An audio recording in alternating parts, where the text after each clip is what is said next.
Hello दोस्तों, स्वागत है आप लोगों को 3M क्लासेस में। मेरे प्यारे साथियों, आज भारतीय संविधान के महत्वपूर्ण अनुच्छेद का एक बहुत ही महत्वपूर्ण टॉपिक लेके मैं आप लोगों के बीच आया हूं। मुझे आशा है कि यह सेशन आप लोगों को बहुत अच्छा लगेगा और आप बहुत ही एंजॉय के साथ इस सेशन के सभी क्वेश्चन को सॉल्व करिएगा। तो चलिए दोस्तों, शुरू करते हैं आज का पहला। देखिए क्या है कि हम लोग को पता है कि जैसा कि हमारे संविधान में लिखा है और हम सब जानते भी हैं कि भारत राज्यों का संघ है। किसका संघ है? राज्यों का संघ है, जो एक संपूर्ण प्रभुत्व संपन्न समाजवादी धर्मनिरपेक्ष लोकतांत्रिक गणराज्य है। ये प्रस्तावना में भी लिखा हुआ है, बहुत ही इंपॉर्टेंट पॉइंट है। प्रभुत्व संपन्न समाजवादी धर्मनिरपेक्ष लोकतांत्रिक गणराज्य है, जिसमें संसदीय प्रणाली है की सरकार है, ठीक है, और गणराज्य उस संविधान की व्यवस्था के अनुसार प्रशासित है। आपको पता है कि 26 नवंबर 1949 को संविधान द्वारा स्वीकृत किया गया और 26 जनवरी 1950 को भारत में हमारा संविधान क्या है? लागू है। तो दोस्तों आइए इसका पहला क्वेश्चन हम आप लोगों के बीच लेके आते हैं, अच्छे से सभी आर्टिकल्स को सॉल्व करके, और सेशन का आनंद लीजिएगा। चलिए पहला क्वेश्चन है, राष्ट्रपति सर्वोच्च न्यायालय से संविधान के किस अनुच्छेद के अंतर्गत परामर्श ले सकते हैं? देखिए क्वेश्चन है आपका, राष्ट्रपति सर्वोच्च न्यायालय से संविधान के किस अनुच्छेद के अंतर्गत परामर्श ले सकते हैं? तो सबसे पहले आपको पता है कि राष्ट्रपति का अनुच्छेद जो होता है वो अनुच्छेद 52 से 62 के बीच आता है, ठीक है, ये राष्ट्रपति का अनुच्छेद है। लेकिन कुछ ऐसी शक्तियाँ होती है, कुछ ऐसे विशिष्ट अधिकार होते हैं जो राष्ट्रपति को इस अनुच्छेद से भी आगे लेके जाते हैं। जैसे सर्वोच्च न्यायालय से राष्ट्रपति जो परामर्श लेते हैं वो लेते हैं अनुच्छेद 143 के साथ, लेकिन इस परामर्श को मानने के लिए राष्ट्रपति बाध्य नहीं होते हैं। वह परामर्श ले सकते हैं लेकिन बाध्य नहीं होते हैं। इसी में आपका एक ऑप्शन है अनुच्छेद 123। अनुच्छेद 123 क्या होता है? यह राष्ट्रपति का अध्यादेश होता है, ठीक है, ये हाल फिलहाल बिहार एसआई में भी पूछा हुआ था। उसके बाद है अनुच्छेद 352, ये राष्ट्रीय आपात होते हैं। तीसरा है अनुच्छेद 352, ये अखिल भारतीय सेवा यानी यूपीएससी के कुछ विशिष्ट अधिकार जो संसद में यानी राज्यसभा में आते हैं वो है, ठीक है। नेक्स्ट क्वेश्चन है, सर्वोच्च न्यायालय द्वारा सुनाए गए किसी निर्णय या आदेश का पुनरावलोकन कर सकता है। सर्वोच्च न्यायालय अपने द्वारा सुनाए गए किसी निर्णय या आदेश का पुनरावलोकन कर सकता है। यह व्यवस्था संविधान के किस अनुच्छेद में उपबंधित है? तो यह व्यवस्था यानी आपका एक लाइन में अगर इसको कहिए तो सुप्रीम कोर्ट का न्यायिक पुनरावलोकन है। सुप्रीम कोर्ट का न्यायिक पुनरावलोकन किस अनुच्छेद में आता है? अनुच्छेद 137 में आता है, ठीक है। सुप्रीम कोर्ट का न्यायिक पुनरावलोकन किस अनुच्छेद में आता है? अनुच्छेद 137। 138 भी उच्चतम न्यायालय से ही संबंधित है, ठीक है। ये सभी जो है उच्चतम न्यायालय से ही संबंधित आते हैं। इसमें बस आपको ये याद रखना है कि अनुच्छेद 137 क्या है? सुप्रीम कोर्ट का न्यायिक पुनरावलोकन है। नेक्स्ट क्वेश्चन चलते हैं, भारतीय संविधान के निम्नलिखित में से किस अनुच्छेद में यह व्यवस्था किया गया है कि उच्चतम न्यायालय द्वारा विनिश्चित विधि भारत के राज्य क्षेत्र के भीतर सभी न्यायालयों में आबंध कर होगी? विनिश्चित विधि सभी न्यायालयों में क्या होगी? आबंध कर होगी। तो देखिए 141 अनुच्छेद जो होता है यह उच्चतम न्यायालय द्वारा घोषित विधि है, ठीक है, जो सभी न्यायालयों में क्या होती है? आबंध कर होती है। अनुच्छेद 142 क्या होता है? यह स्पेशल पावर होता है सुप्रीम कोर्ट का। 143 आपको पता चल गया है, 144 फिर आगे भी देख लेंगे, ठीक है। नेक्स्ट क्वेश्चन हम लोग आते हैं, संविधान के किस अनुच्छेद के अंतर्गत अधीनस्थ न्यायालय या जिला न्यायालय का प्रावधान है? देखिए कौन सा न्यायालय है? अधीनस्थ न्यायालय या जिला न्यायालय? अधीनस्थ न्यायालय और जिला न्यायालय का प्रावधान कर रहा है संविधान के किस अनुच्छेद के अंतर्गत है? तो अधीनस्थ न्यायालय या जिला न्यायालय का प्रावधान अनुच्छेद 233 के अंतर्गत है, ठीक है। 231 अनुच्छेद 231 बहुत इंपॉर्टेंट अनुच्छेद है। ये कह रहा है कि दो या दो से अधिक राज्यों में हाईकोर्ट से संबंधित जो अनुच्छेद होता है वो एक 231 होता है, समझ गए। फिर यहाँ पे देखिए 143, ये 143 आपको बहुत मिलेगा, अधिकतर जगह मिलेगा जहाँ राष्ट्रपति से संबंधित हो, उच्चतम न्यायालय से संबंधित हो, ये 143 आपको हर जगह चिपकाएगा। नेक्स्ट क्वेश्चन है, भारतीय संविधान का कौन सा अनुच्छेद संवैधानिक प्रावधानों की संघीय संसद, राज्य विधान पालिकाओं द्वारा बनाए गए नियमों कानूनों को प्राथमिकता देती है? ठीक है, नियमों और कानूनों को क्या देती है? प्राथमिकता देती है। किस में? देख लीजिए यहाँ पे कौन सा संविधान प्रावधानों की संघीय संसद, राज्य विधान पालिकाओं द्वारा बनाए गए नियमों और कानूनों को प्राथमिकता प्रदान करती है। ठीक है, तो इसका आता है क्या? अनुच्छेद 32। कौन सा अनुच्छेद आता है? अनुच्छेद 32 आता है। ठीक है, चलिए दोस्तों, नेक्स्ट क्वेश्चन है, किस अनुच्छेद के तहत अवशिष्ट शक्तियां केंद्र के पास होती है? ठीक है, 7वां क्वेश्चन है आपका, किस अनुच्छेद के तहत अवशिष्ट शक्तियां केंद्र के पास होती है? तो देखिए, ऐसा है कि भाग 11 जो है, ठीक है, भाग 11 जो है वह संघ और राज्यों के बीच संबंध को दर्शाता है, और इस भाग का अनुच्छेद जो होता है वह 245 से 263 के बीच आता है। ठीक है, इसी के तहत एक संघ के तहत अवशिष्ट शक्तियां भी होती है, जो किसके पास होती है? तो केंद्र के पास होती है, और यह संसद की अवशिष्ट शक्तियां से संबंधित है। कौन सा आर्टिकल है? 248 आर्टिकल है। ठीक है, नेक्स्ट क्वेश्चन की ओर चलते हैं, राज्यों द्वारा प्रार्थना करने पर भारत की संसद उन राज्यों के लिए किस अनुच्छेद के अंतर्गत कानून बना सकती है? राज्यों द्वारा प्रार्थना करने पर भारत की संसद उन राज्यों के लिए किस अनुच्छेद के अंतर्गत कानून बना सकती है? तो वह अनुच्छेद कौन सा आता है?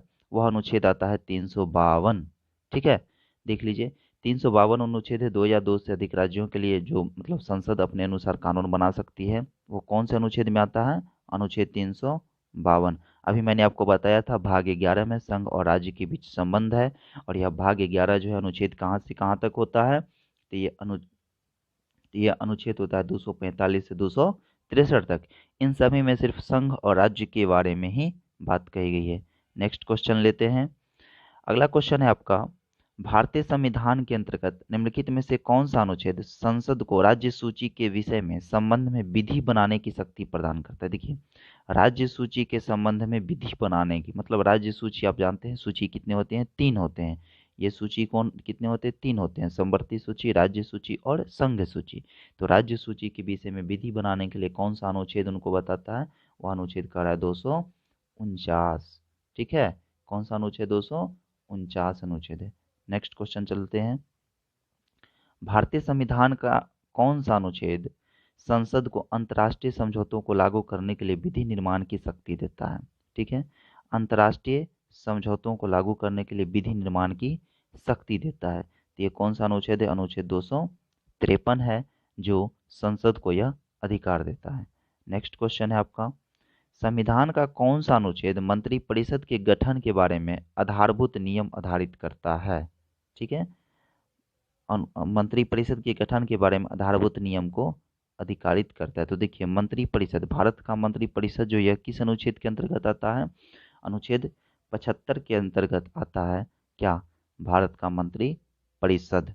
ठीक है, नेक्स्ट क्वेश्चन चलते हैं, भारत के महान न्यायवादी की नियुक्ति के संविधान किस अनुच्छेद में है? तो भारत के न्यायवादी, महान न्यायवादी, ठीक है, महान न्यायवादी की नियुक्ति अनुच्छेद 76 में है। ठीक है, अनुच्छेद 53 किससे संबंधित है? राष्ट्रपति से। ये 63 किससे है? उपराष्ट्रपति से। 79 किससे संबंधित है?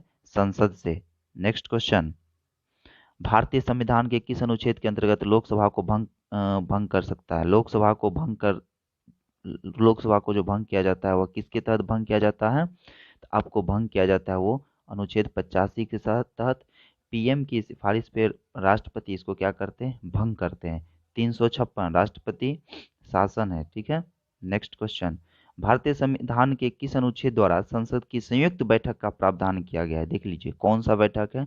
संयुक्त बैठक, संयुक्त अधिवेशन, अनुच्छेद 108। संयुक्त अधिवेशन राष्ट्रपति बुलाते हैं। किसी भी साधारण बहुमत पे जब लोकसभा और राज्यसभा में मतभेद होता है तो संयुक्त अधिवेशन राष्ट्रपति बुलाते हैं, और इसकी अध्यक्षता कौन करते हैं? लोकसभा के अध्यक्ष करते हैं।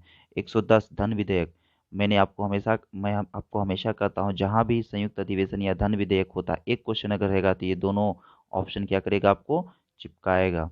ठीक है दोस्तों, ये दोनों ऑप्शन आपको चिपकाएगा। अगला क्वेश्चन है, लोकसभा एवं राज्यसभा के संयुक्त अधिवेशन के विषय में प्रावधान संविधान के किस अनुच्छेद में किया गया? सेम क्वेश्चन पूछा था। ठीक है, तो संयुक्त अधिवेशन का प्रावधान किस अनुच्छेद में किया गया है? अनुच्छेद 108 में किया गया है। अगले क्वेश्चन की ओर आते हैं, भारत संविधान के किस अनुच्छेद में धन विधेयक की परिभाषा दी गई है? देखिए धन विधेयक, तो धन विधेयक किस अनुच्छेद में है? अनुच्छेद 110 में धन विधेयक का बात किया गया है। अगला क्वेश्चन है, भारतीय संविधान का निम्न में से कौन सा अनुच्छेद भारत के राष्ट्रपति में अध्यादेश, देख लीजिए, भारत के राष्ट्रपति को क्या कर रहा है? अध्यादेश जारी करने की शक्ति दे रहा है। तो भारत के राष्ट्रपति अध्यादेश किस आर्टिकल के तहत जारी करते हैं? 123 के तहत राष्ट्रपति अध्यादेश जारी करते हैं। ठीक है, नेक्स्ट क्वेश्चन है, संविधान के किस अनुच्छेद में सर्वोच्च न्यायालय के न्यायाधीश पर महाभियोग चलाए जाते हैं? आइए, ये क्वेश्चन बहुत ही इंपॉर्टेंट है। सर्वोच्च न्यायालय के न्यायाधीश पे महाभियोग चलाया जाता है। ठीक है, सर्वोच्च न्यायालय के न्यायाधीश पे किस आर्टिकल महाभियोग चलाया जाता है? तो अनुच्छेद 124 के तहत सर्वोच्च न्यायालय के न्यायाधीश पे महाभियोग चलाया जाता है। नेक्स्ट क्वेश्चन है आपका, कौन से अनुच्छेद के अंतर्गत भारत का सर्वोच्च न्यायालय नागरिकों के मौलिक अधिकार की रक्षा करता है? किसका? नागरिकों के मौलिक अधिकार की रक्षा किस अनुच्छेद के तहत करता है? तो आपको पता है कि अनुच्छेद 32 नागरिकों का मौलिक अधिकार है। ठीक है, अनुच्छेद 32 के तहत क्या करता है? सुप्रीम कोर्ट 5 रिट जारी करता है।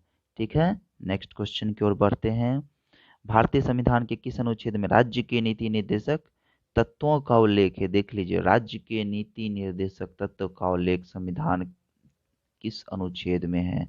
तो अनुच्छेद क्या है ये? 56 से 51 है। राज्य के नीति निर्देशक सिद्धांत किस भाग में है? यह भाग है 4। नेक्स्ट क्वेश्चन, भारतीय संविधान का कौन सा अनुच्छेद राज्य सरकार को ग्राम पंचायत का गठन देता है? ग्राम पंचायत का गठन किस अनुच्छेद में है? अनुच्छेद 40 में ग्राम पंचायत का गठन है। ठीक है, आपको पता है कि 73वें संविधान संशोधन के तहत ग्राम पंचायत को जोड़ा गया था। आइए नेक्स्ट क्वेश्चन, 42वें संविधान संशोधन द्वारा संविधान के किस अनुच्छेद में मौलिक कर्तव्य, कौन सा कर्तव्य है? मौलिक कर्तव्य, मौलिक कर्तव्य को किस में जोड़ा गया है? यह जोड़ा गया है अनुच्छेद 51A। ठीक है, आपको पता है कि मौलिक कर्तव्य को 42वें संविधान संशोधन 1976 में जोड़ा गया था। नेक्स्ट क्वेश्चन, संघ की कार्यपालिका शक्ति राष्ट्रपति में निहित होगी? किसकी? संघ की कार्यपालिका शक्ति राष्ट्रपति में निहित होगी, जिनका प्रयोग वह स्वयं अपने अधिकारों के द्वारा करेंगे। किसके अनुसार है? संघ की कार्यपालिका शक्ति राष्ट्रपति में निहित होगी, जिनका प्रयोग वह स्वयं अपने अधिकारों के द्वारा करेंगे। यह किस में है?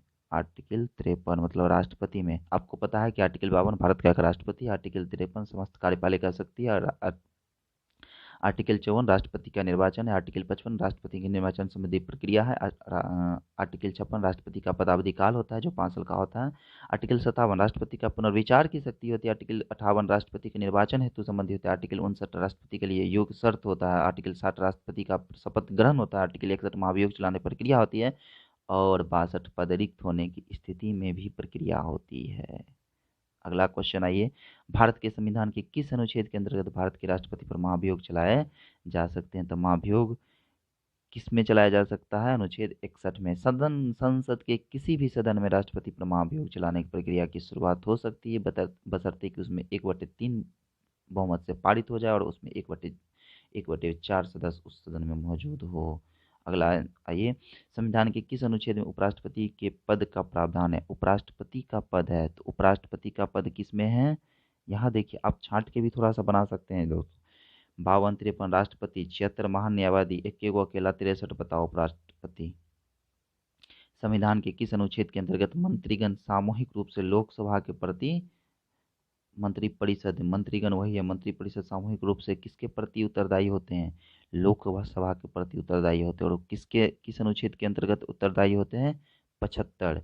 74 प्रधानमंत्री जो होता है मंत्रिपरिषद है यानी, और 76 क्या है? महान न्यायवादी है। अगला क्वेश्चन है, संविधान सभा द्वारा अंतिम रूप से पारित संविधान में कुल कितने अनुच्छेद तथा अनुसूचियां? देख लीजिए, संविधान में जिस टाइम संविधान था उस टाइम कितने अनुसूचियां थे? तो यहाँ देखिए, आपको कन्फ्यूजन बस ये दोनों में हो सकता है। कौन कौन में? 395, 398। तो आप एक को तो याद है कि 395 अनुच्छेद थे, तो 8 अनुसूचियां थी। नेक्स्ट क्वेश्चन, वर्तमान समय भारतीय संविधान में गणना की दृष्टि से कुल कितने अनुच्छेद और अनुसूचियां हैं? तो देखिए 12 अनुसूचियां तो हैं ही, 12 यहाँ भी है, यहाँ भी है। अब इससे आगे है, ठीक ना, तो इससे आगे है तो क्या हो सकता है? तो आपको पता है कि अब 395 से ज़्यादा है तो कितना है? 448 अनुच्छेद है। ठीक है, अगला क्वेश्चन है, वर्तमान में भारतीय संविधान में धाराओं की कुल संख्या कितनी है? तो धाराओं की कुल संख्या भी उतनी है जितने अनुच्छेद हैं। तो कितना है? 395। ठीक है, 395। अगला क्वेश्चन, संविधान के किस अनुच्छेद में यह अंकित है कि इंडिया अर्थात भारत राज्यों का संघ है? तो आपको पता है कि अनुच्छेद 1, 2, 3, 4।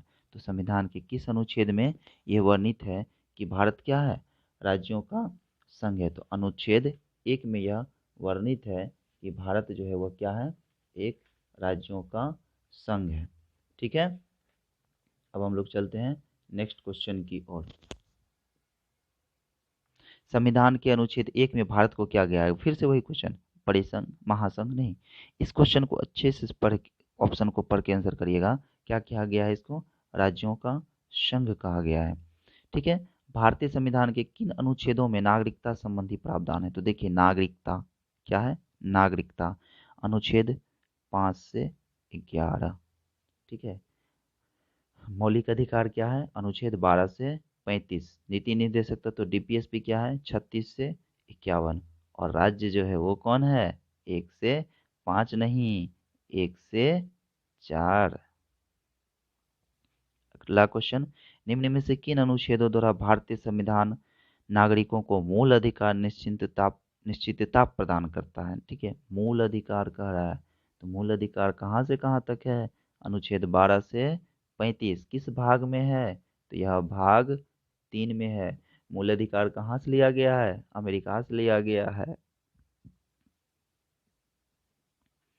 नौकरियां तथा शैक्षणिक संस्थाओं में समाज के कमजोर वर्ग के लिए आरक्षण उपलब्ध कराने के लिए केंद्र सरकार को संविधान का कौन सा अनुच्छेद अधिकार प्रदान करता है?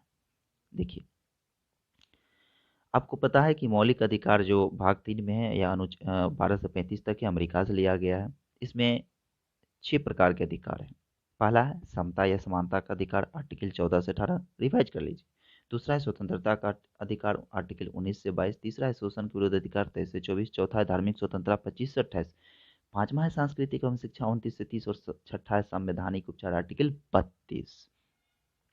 इसी में आपको जो कह रहा है या समता या समानता का अधिकार जो आर्टिकल 14 से 18 है, उसी के अंतर्गत आर्टिकल 16 जो होता है वह लोक नियोजन में अफसर की समानता होता है, और वही हमको क्या करता है?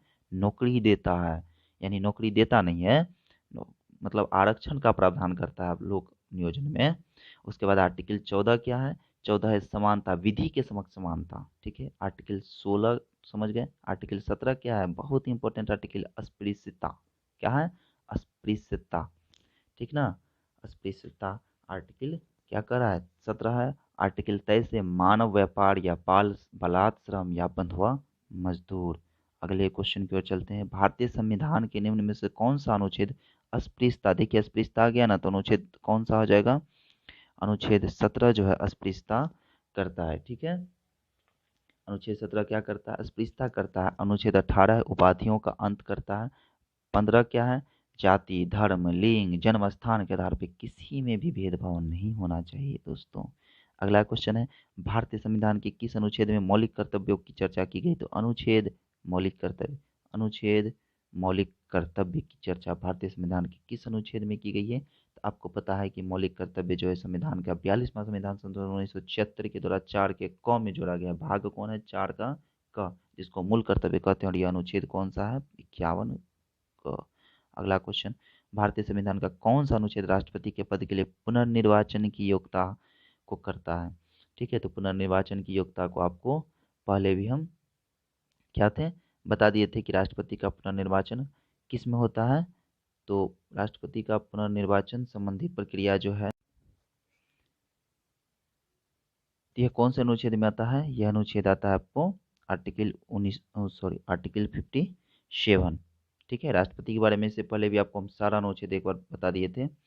अगला है भारतीय संविधान के किस अनुच्छेद के अंतर्गत भाषण एवं अभिव्यक्ति की स्वतंत्रता के अधिकार की गारंटी दी गई है। तो कह रहा है किस अनुच्छेद के तहत भाषण एवं स्वतंत्रता। तो आपको पता है कि अनुच्छेद मौलिक अधिकार एवं अनुच्छेद 19 से 22 जो होता है वह स्वतंत्रता का अधिकार देता है। कौन सा अधिकार देता है?